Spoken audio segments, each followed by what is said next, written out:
بسم الله الرحمن الرحيم. الحمد لله رب العالمين، يا رب لك الحمد كما ينبغي لجلال وجهك وعظيم سلطانك. رب يسر ولا تعسر وتمم بالخير يا فتاح، وبك نستعين. اللهم صل وسلم وزد وبارك على سيدنا محمد كلما ذكر الذاكرون، وصل وسلم وزد وبارك على سيدنا محمد كلما غفل عن ذكر الغافلون. السلام عليكم ورحمة الله وبركاته.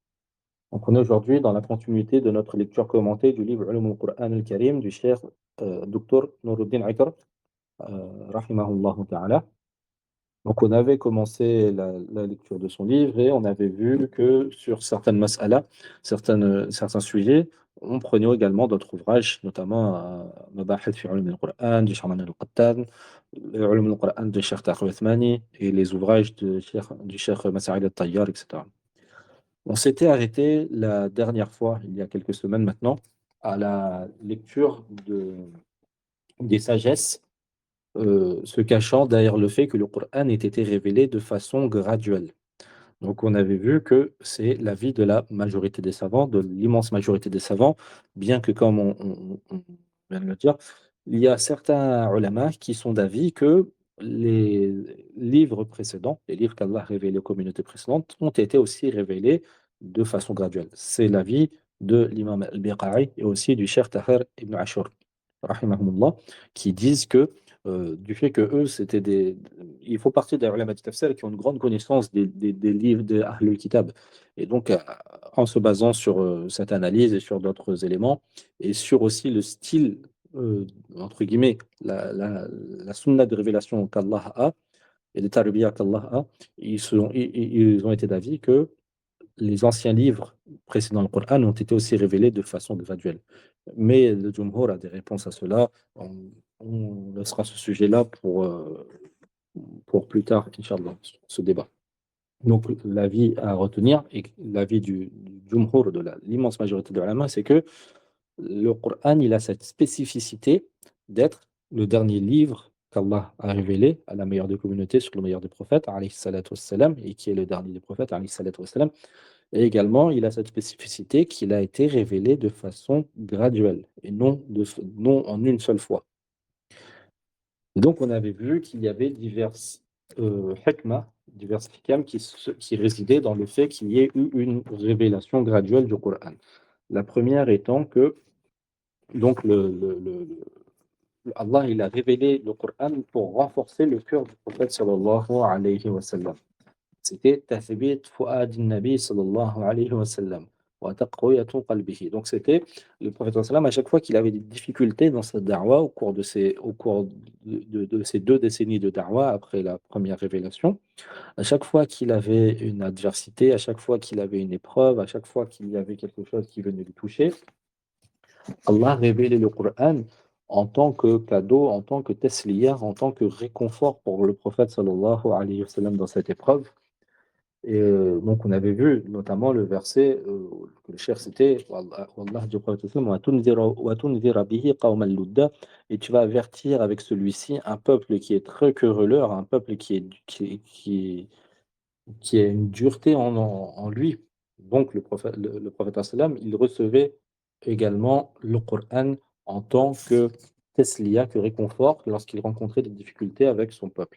Et Allah a dit également, وَكُلًّا نَقُصُّ عَلَيْكَ مِنْ أَنْبَاءِ الرُّسُلِ مَا نُثَبِّتُ بِهِ فُؤَادَكَ. Allah lui a dit, et nous te racontons des récits des prophètes précédents, qui t'ont précédé, les messages qui sont précédés, afin que nous renforcions par cela ton cœur. Donc c'est aussi qu'il voit que le prophète sallam, Allah le réconforte en lui montrant qu'il n'est pas le seul à avoir subi cela, en lui montrant ce que ses prédécesseurs ont subi.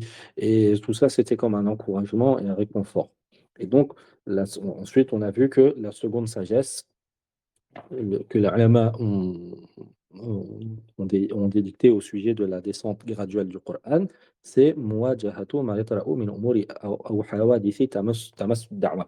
Donc c'est le fait que cette révélation sur plus de 2 décennies du Coran va permettre, Allah par cela va permettre au prophète sallam de d'affronter les difficultés et les événements qui vont être liés à la da'wa. Donc, c'est-à-dire, c'est une interaction, une approche, une révélation interactive avec la vie de la Ummah et du prophète sallallahu alayhi wa sallam. Donc à chaque fois qu'il y a un événement, Allah va révéler des versets pour cela, comme pour guider cette Ummah ou pour... il va y avoir vraiment un aspect interactif à cette révélation. Donc on s'était arrêté sur cela la semaine dernière.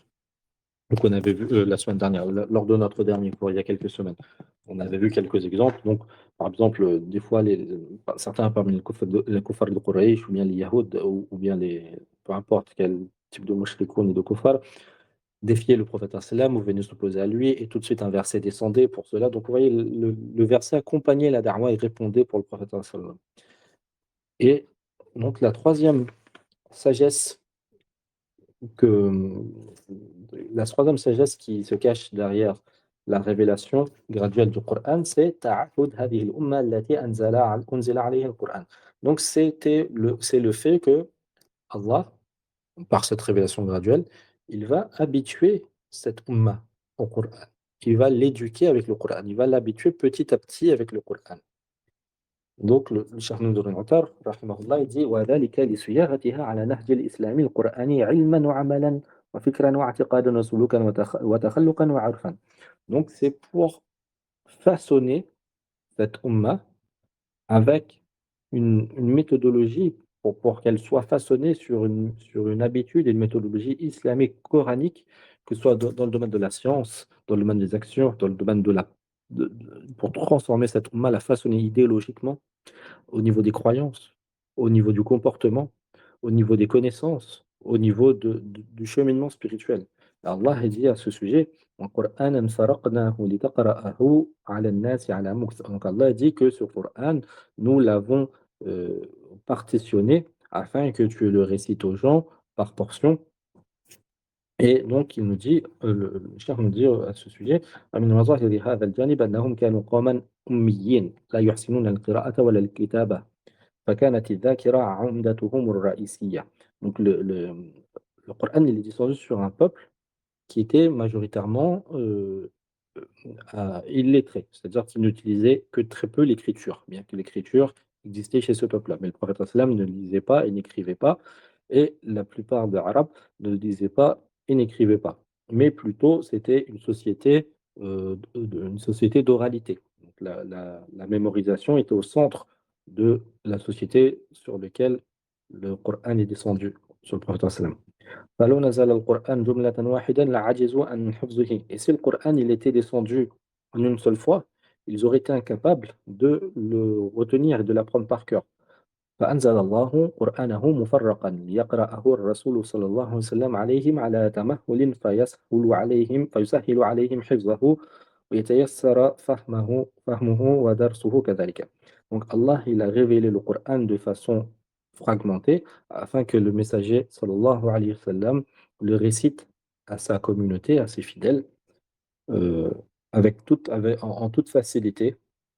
Et le fait qu'il le récite de façon fragmentée, pas tout d'un coup, cela leur permet de le retenir, cela permet aux croyants qui entourent le prophète sallam de retenir le Coran plus facilement, aussi de le comprendre plus facilement, et aussi de l'étudier plus facilement. Si on a des petites portions, c'est plus facile que d'étudier un livre entier. ثم إن الأمة العربية التي خوطبت بالقرآن أولا قبل سائر الأمم كانت لها عقائد راسخة وعادة موروثة وأخلاق مأثورة عن أسلافهم يتباهون بها ويتفاخرون ويتبارون في تمسك بها ويتسابقون. Et donc cette communauté arabe, donc le prophète vivait parmi les Quraysh, parmi les autres tribus arabes, donc le Coran s'est adressé à elle avant les autres umam. Donc le Coran s'adresse à toute l'humanité, mais les premiers concernés sur lesquels le message est descendu, c'était les Arabes du Hijaz. Donc le Coran il s'est adressé à ce peuple avant les autres peuples, et il y avait chez eux certaines croyances qui étaient enracinées, et des coutumes et des habitudes, des us et coutumes qu'ils avaient héritées. Il y avait aussi des comportements qu'ils ont reçus de leurs prédécesseurs et de leurs ancêtres. Et eux, ils s'enorgueillissaient de cela. Et ils étaient fiers de s'accrocher à ces coutumes et à ces croyances, à ces habitudes héritées, et même ils se concurrençaient en cela, de façon avec vraiment une certaine asabiyya, une anjahiyya, donc c'est avec une... euh, ils étaient vraiment bornés dans cela. Et le cheikh nous dit على عنجهية لم تعرفها أمة غيرهم إذ ذاك. Donc ils étaient connus pour être le peuple, on va dire, le plus borné dans ce aqaïd à cette époque-là. فكان كما قال الإمام مكي بن أبي طالب أدعى إلى قبوله إذا نزل على التدريج بخلاف ما لو نزل جملة واحدة فإنه ينفر من قبوله كثير من الناس. Donc, l'imam Makki ibn Abu Talib, le grand imam mufassir, il a dit à ce sujet que le fait que le Coran y soit descendu de façon fragmentée, ça a été une cause qui a permis de faciliter l'acceptation de l'islam et du Coran auprès de ces tribus, du fait qu'il est descendu de façon graduelle, à la tadrij.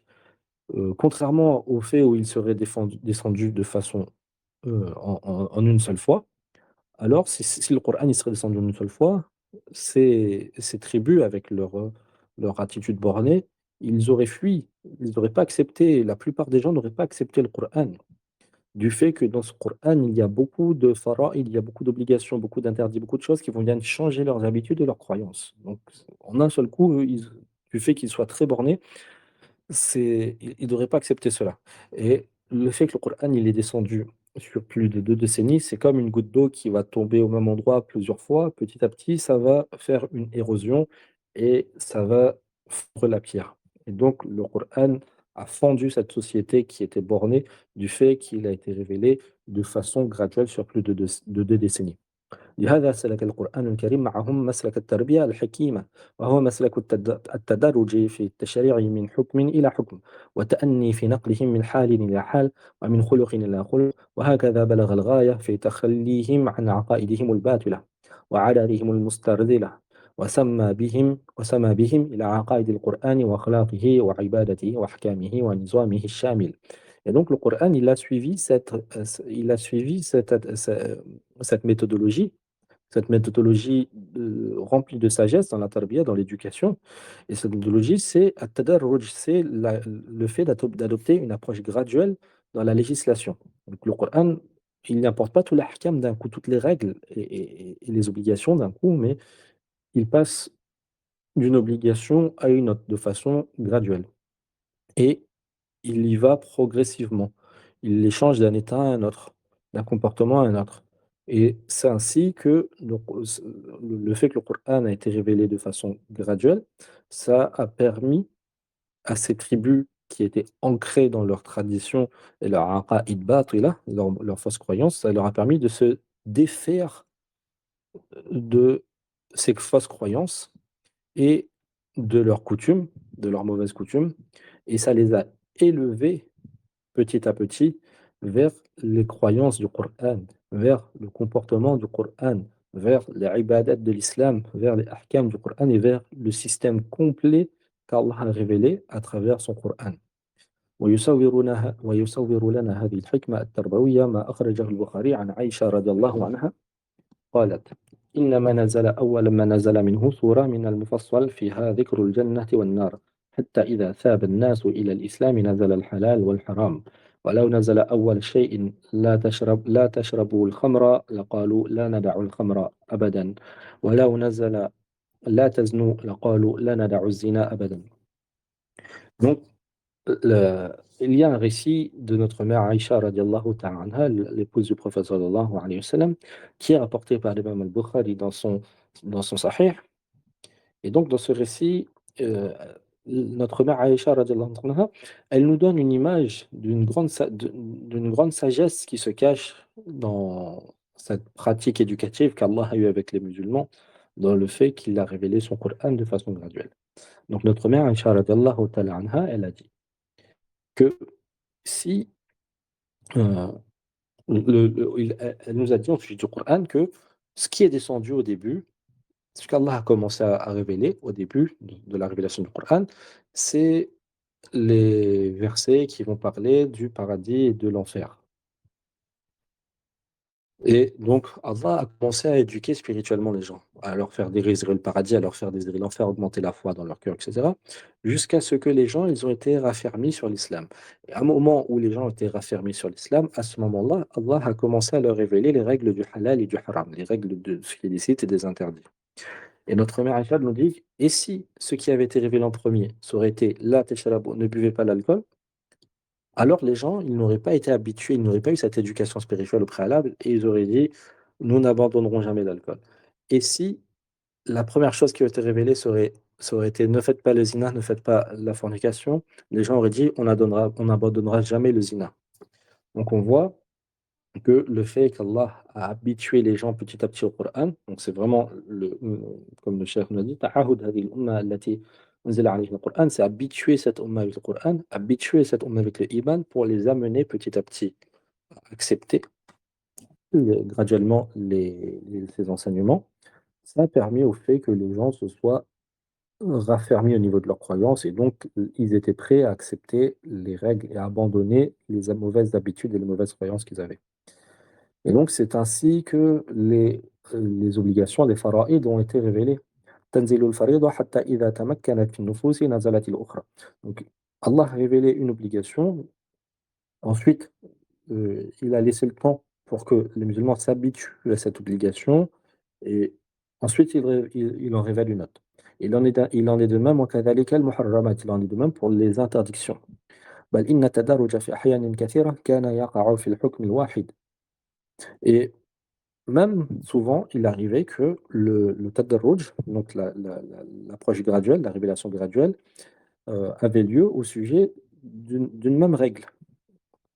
Donc, il y a des exemples de cela sur les fara'id de la nafaqat, donc les dépenses que le père de famille doit avoir pour ses ayants droit, au sujet du djihad, au sujet du droit de حقوق المرأة, du droit de la femme, au sujet des héritages, الميراث, de tahrim الخمر, l'interdiction de l'alcool, حتى أثمرت تلك التربية الربانية خير أمة أخرجت للناس.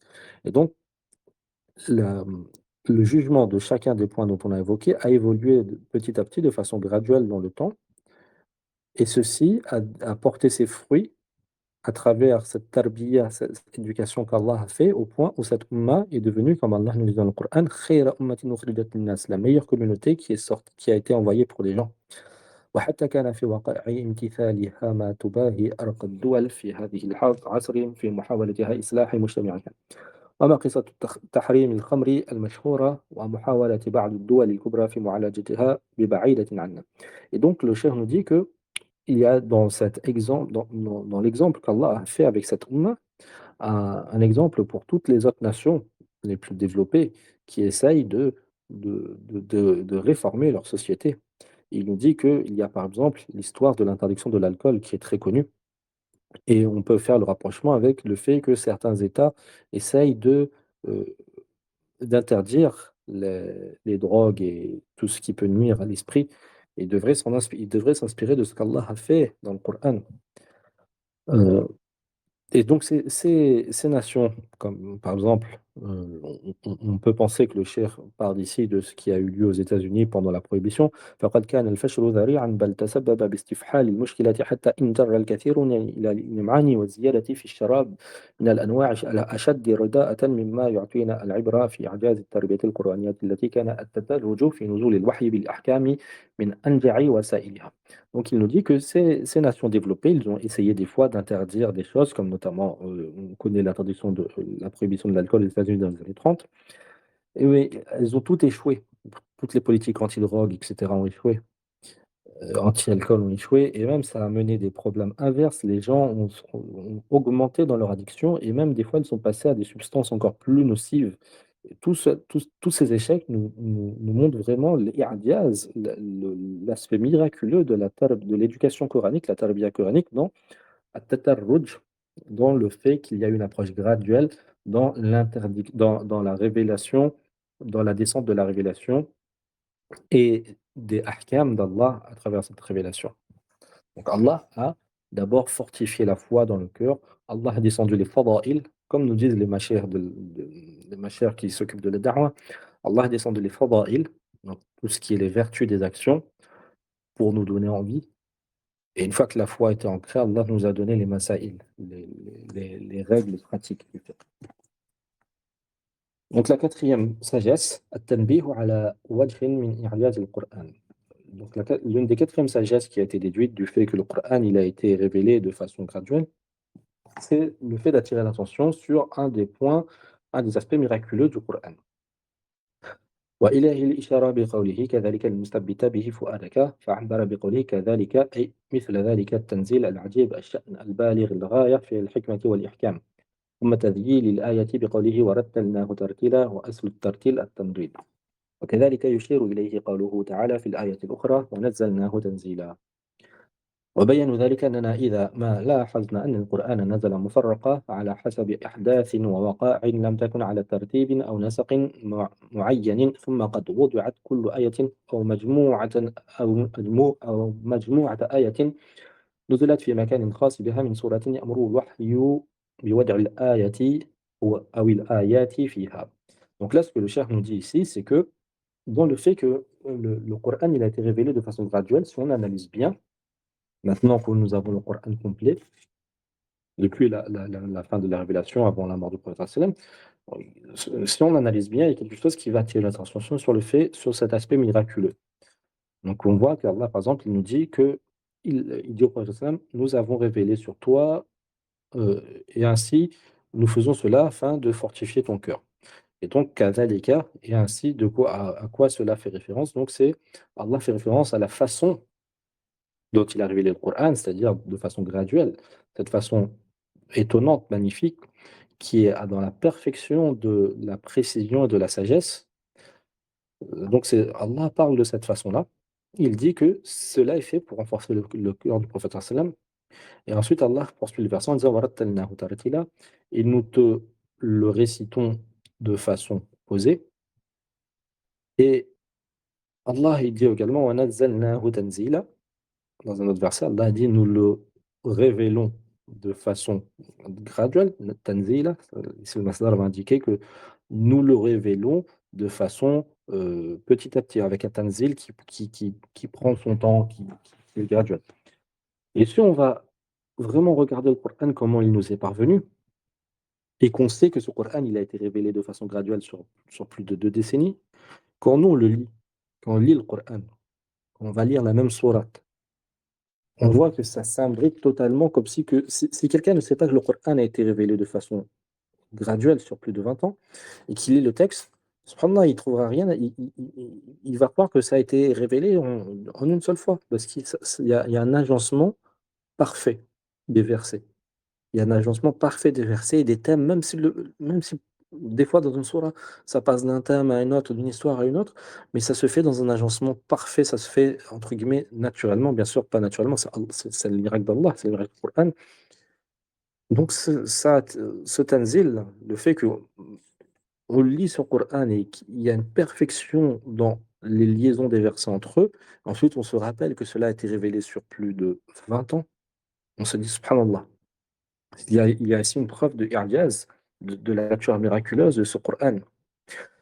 Et c'est Allah lui-même qui a inspiré au prophète sallam, qui a ordonné au prophète sallam de mettre tel verset après tel verset, tel verset après tel verset. Et de fa- euh, donc on voit que et même l'ordre des sourates, quand on va analyser plus loin, on va voir l'ordre des sourates, on va trouver ça presque naturel, alors que subhanallah, c'est impossible que quelqu'un s'est posé et inventé tout ça de lui-même. C'est tellement miraculeux l'architecture coranique, c'est un miracle en elle-même. Donc c'est vraiment un sujet sur lequel chaque musulman doit se pencher un minimum pour augmenter son yaqin, pour augmenter sa conviction dans le Coran et dans le fait que Allah a révélé ce Coran sur le prophète Mohammed sallallahu alayhi wa sallam et que c'est la meilleure des révélations. Donc ça augmente vraiment le yaqin dans cela. Donc le cheikh poursuit.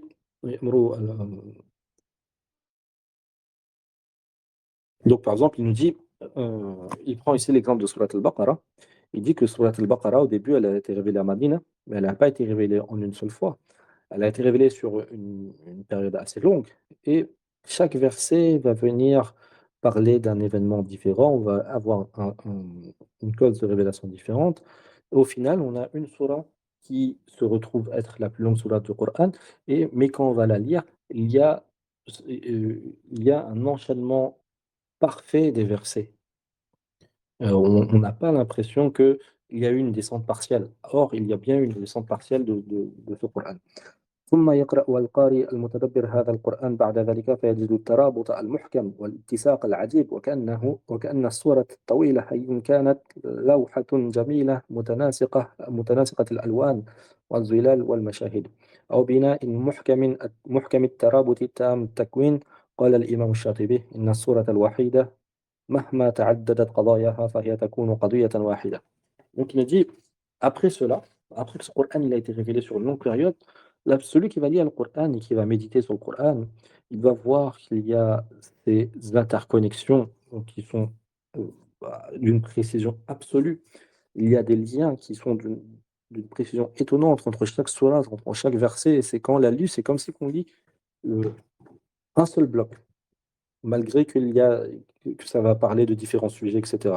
Et l'imam al-Shatibi, il a dit à ce sujet, dans son ouvrage Al-Muwafaqat, il a dit, une même sourate, peu importe que c'est, les sujets abordés par cette sourate vont être de différentes natures, quand on la lit, c'est comme si qu'elle est, c'est comme si qu'elle est en un seul bloc dans sa logique et dans sa perfection. مما يدل الدلالة قاطعة على أن هذا القرآن تنزيل حكيم عليم. Et donc il y a dans cela une indication absolue qui vient clore le débat sur le fait que ce Coran, c'est le Tanzil Hakim Alim, c'est le Tanzil de Allah, qui est le Hakim, qui est l'Alim, qui est le plus sage et qui est omniscient, il sait parfaitement ce qu'il fait lorsqu'il va révéler tel verset à tel moment et qu'il va révéler le verset qui va venir dans cette sourate, le verset d'après, mais il va le révéler des fois longtemps après. Et entre-temps, il va révéler d'autres versets d'une autre sourate, etc. Au final, malgré tout, on a un ouvrage qui est uni dans ses thèmes, uni dans son style. Il n'y a pas de variation dans le style du Coran, malgré toutes les années. Or, un être humain, il va forcément varier, il va forcément varier en fonction des moments et des situations qu'il traverse, etc. Donc, et ceci nous amène à vraiment, à vraiment comprendre que celui qui a révélé ce Coran, donc Allah, sa science englobe toute chose. Et c'est comme Allah a dit, قُلْ أَنزَلَهُ الَّذِي يَعْلَمُ السِّرَّ فِي السَّمَاوَاتِ وَالْأَرْضِ إِنَّهُ كَانَ غَفُورًا رَحِيمًا. Allah ordonne au prophète sallam, à son prophète de dire, il dit, l'a révélé celui qui connaît le secret, ce qui est le plus secret dans les cieux et sur terre, et certes, c'est lui qui est pardonneur et c'est lui qui est miséricordieux. Donc, subhanallah, quand on regarde vraiment, comme on en parlait un peu plus tôt, c'est vraiment le fait de faire cette relation entre la perfection du texte de l'architecture coranique et entre le fait que ce même texte a été révélé de façon graduelle sur plus de 2 décennies, dans des périodes de peur, dans des périodes de guerre, dans des périodes de famine, dans des périodes de choix, et on voit que le style ne varie pas. On voit que malgré qu'il y a différents thèmes, il y a une suite logique. Il y a une connexion logique entre chaque verset. Et quand on voit cela, si on médite de façon sincère, ça peut qu'augmenter notre foi dans ce Coran. Et dans le miracle, ce Coran qui est le miracle d'Allah, qui est le miracle qu'Allah a accordé à son prophète Mohammed sallallahu alayhi wa sallam. Donc, se finit ici le troisième chapitre du livre. On commencera, Inch'Allah, la prochaine fois, Al-Fasl al-Rabi', donc le quatrième chapitre, qui est Awalu ma nuzila wa akhiru ma nuzila min al-Qur'an. Donc, la première chose qui a été révélée dans le Qur'an et la dernière révélation du Qur'an. Donc, on n'aura pas le temps on peut peut-être le commencer, mais on n'aura pas le temps de le finir. Donc, Inch'Allah, on va s'arrêter là. Et on laissera pour la semaine prochaine. وصلى اللهم على سيدنا محمد وعلى آله وصحبه أجمعين سبحان ربك رب العزة عما يصفون وسلام على المرسلين والحمد لله رب العالمين Et on demande à Allah subhanahu wa ta'ala par ses noms les plus sublimes et ses attributs de perfection de nous donner un yaqin absolu dans le Coran. Et non seulement, pas seulement un yaqin théorique dans le fait que ce Coran est sa parole et sa dernière révélation, mais un yaqin qui fait que ce Coran il va transformer nos vies. Ce Coran, qu'on ne le lise pas avec nos langues et qu'on fait son hajr avec nos actes, mais qu'on ait un yaqin qui fait que ce Coran va venir façonner nos vies comme Allah a façonné la vie des Sahaba avec cette révélation graduelle. On demande à Allah subhanahu wa ta'ala qu'il donne la nusra et le tamkin à la communauté du prophète Mohammed sallallahu alayhi wa sallam et qu'il guide cette communauté sur la voie du Coran et qu'il lui accorde à nouveau sa gloire en suivant la voie du Coran. Wa sallallahu ala sayyidina Muhammadin wa ala alihi wa sahbihi ajma'in. Assalamu alaikum wa rahmatullahi wa barakatuh.